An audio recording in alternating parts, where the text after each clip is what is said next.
Before Nvidia was cool, you were there. In 2014, you were purchasing it for $4. The flagship ARK Innovation ETF sold out of your primary holding in January, so you missed the most recent rally. In 2021, you rode the wave on this particular stock, Cathie, to $330. Why? Yes, we have a lot of faith in Nvidia. So what if you? We have a highly favorable opinion about Nvidia. Last year's fourth quarter saw it approach about $100, so we bought it down. Then, while some of our other, A-focused stocks froze, it tripled. So we're looking at relative valuations of, names in the A space. And, believe it or not, many people do not think this about us. We also looked at Nvidia, which is at 25 times sales, and Tesla, which is arguably the most significant AI story at 6 times earnings. Yesterday's UiPath. I don't mean earnings, but 6 times revenue. UiPath reported yesterday, the AI play is outstanding. Additionally, sales are 6 times higher. There are a couple reasons why we, pause when it comes to Nvidia. At a compound yearly rate over 5 years, it still achieves our minimum hurdle rate of return of 15%. As a result, it can be found in some of our more niche portfolios. Well, we're searching for the better deals. However, the dangers to Nvidia would include cyclical. I start to consider the cyclicality of a group once I hear about shortages, whether they are related to GPUs or anything else. Competition, Tesla is developing a chip of its own. Google and Meta platforms, have their own processors for larger, more specialized language models. And then the technology itself. We are learning from Meta platforms that the Llama model can produce better models with less processing power but more data. As always, there are advantages and disadvantages to this situation. How many irate investors have reached out to you through Twitter or other channels where you communicate about your own purchases or ETFs? The fact that you kept it in certain funds, but not the main ARK, must have caused a great deal of annoyance. The majority of those who comprehended the Nvidia narrative, I'll tell you. In 2014, right up until 2021, we were beating the table on it. Furthermore, a lot of others may have held it and included it in their own portfolios. People are aware that we are using AI, but we are doing it in a somewhat different way, which is why we haven't received a lot of backlash. Nvidia is now a stock that checks all the boxes. The valuation is where it is because of this. Well, but we are searching for plays that have not only the management team's vision and wide distribution, but also AI and proprietary data skills. In the same way that most people did not realize that Nvidia was an AI play until very recently, we are just shifting our focus to another set of plays that they have not yet identified. Palantir, UiPath, and Tesla were all mentioned and referenced. Although the number of AI-focused names you have appears to be somewhat little overall, there are actually quite a few. Is there something I'm missing? Does your flagship fund have a lot more exposure to AI, or are you simply choosing to support a select few well-known companies? No, another name would be Twilio. Almost all businesses use their own private data and extensive distribution networks to gather insights and develop better products and services, with the exception of, actually including, multiomic corporations like Exact Sciences.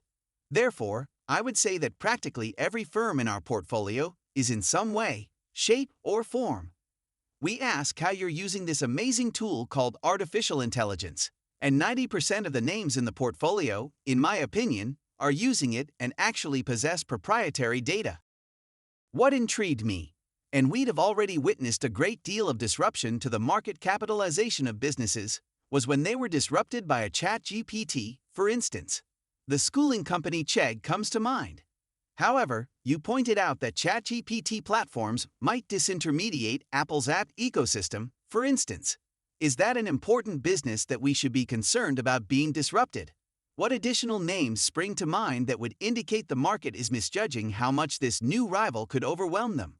Well, ChatGPT was either the worst thing that ever happened to Google, or, perhaps the best thing.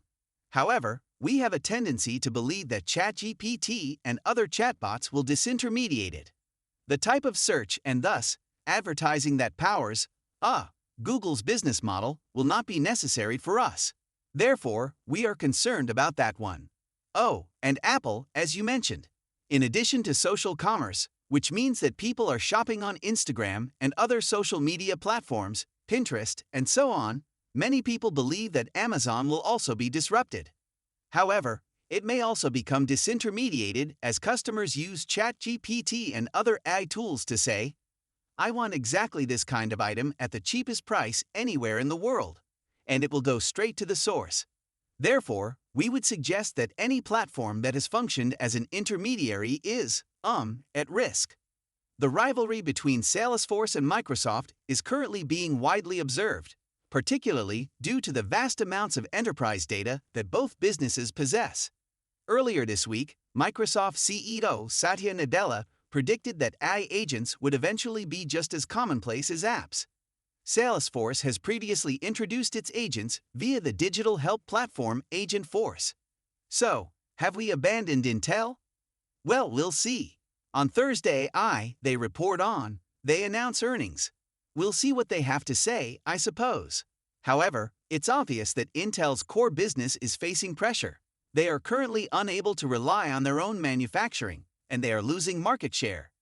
In actuality, they are outsourcing more, which has an effect on gross margins and other things. As a result, they propose that they think their process roadmap is being fixed over time. It will make everything, amazing when they bring that volume back to the United States. We'll see, I suppose. They had a day a few months ago, where they were sort of laying out some goals for where they believe things could go in the future. It was really a 2030 tale, isn't it? Even if they are headed in the right direction, there is still a long way to go before things start to get better.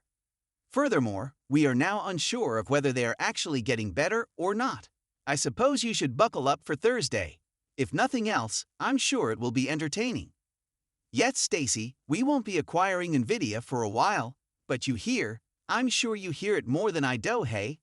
Well, there's a small company over here that's developing a next-generation chip that's going to ultimately disintermediate or push Nvidia to the side. In other words, how long do you anticipate their dominance will last? There's always someone waiting in the wings, I mean. You do realize that this market is huge. It is absurd to think that there won't be anyone else vying for a piece of that pie. They are, of course. Having said that, Nvidia has, over the course of 10 or 20 years, established their position in silicon, hardware, software, systems, and ecosystem, correct? Additionally, they have installed those moats. I'm not suggesting that people can't grab small pieces, but everyone attempting to enter. AMD and others are obviously getting, small amounts. But you have to sort of break through those moats to be, material in that market, and it's really hard, especially for a startup. When you simply compare the amount of money that Nvidia must invest in these things to those of smaller, very small businesses, it seems difficult. It's really, really difficult. Therefore, I'm not overly concerned about a young upstart stealing a significant portion of Nvidia's supply at this time. Since it doesn't appear to be having a significant effect on them at the moment, I'm not particularly all that concerned about bigger businesses and rivals seeking to acquire. Perhaps small fragments. That makes sense. San Francisco-based tech investors also tell me that. It will be fascinating to observe. Stacy Raskin, Sir Briscoe Public, thank you as always for your insightful comments. However, we noticed that the market was not a little, but very skittish about their spending plans during the previous quarter. As they expand their artificial intelligence infrastructure, CapEx keeps rising. What are the desired outcomes for investors?